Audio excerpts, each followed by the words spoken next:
ছাত্ৰৰ কৰ্তব্য। আৰম্ভণি। বিদ্যালয়, মহাবিদ্যালয় বা অন্যান্য শিক্ষানুষ্ঠানসমূহত অধ্যয়ন কৰা সকলক বা ছাত্ৰ-ছাত্ৰীসকলক বা বিদ্যাৰ্থীসকলকে ছাত্ৰ বুলি কোৱা হয়। বিদ্যা অৰ্জনকেই ছাত্ৰৰ প্ৰধান কৰ্তব্য বুলি কোৱা হয় যদিও বিদ্যা অৰ্জনৰ লগে লগে ছাত্ৰসকলে আন কিছুমান কৰ্তব্য কৰি যাব লাগে।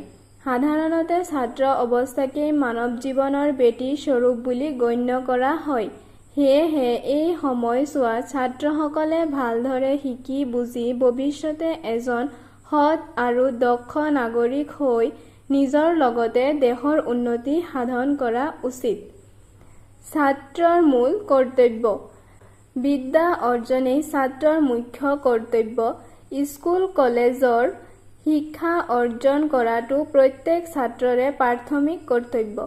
বিদ্যা শিক্ষাত সফলতা অৰ্জনৰ বাবে অধ্যয়নত ব্ৰতী হোৱাৰ উপৰি জীৱনত কৃতকাৰ্যতা অৰ্জনৰ বাবেও ছাত্ৰসকলে আন কিছুমান কথা শিকাটো আৱশ্যকীয়।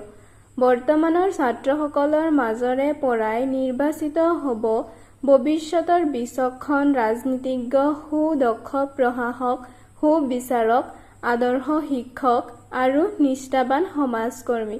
পঢ়া-শুনাৰ বাহিৰে ছাত্ৰৰ আন এটা মুখ্য কৰ্তব্য হ'ল চৰিত্ৰ গঠন।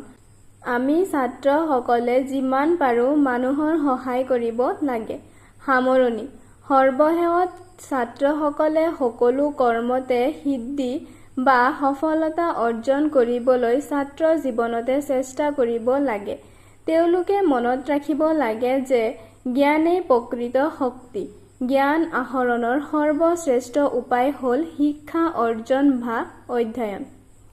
গতিকে ছাত্ৰসকলে ছাত্ৰ অৱস্থাতে অধ্যয়নৰ মাধ্যমেৰে প্ৰয়োজনীয় জ্ঞান অৰ্জন কৰি ভৱিষ্যত জীৱনত সাফল্য লাভ কৰা উচিত।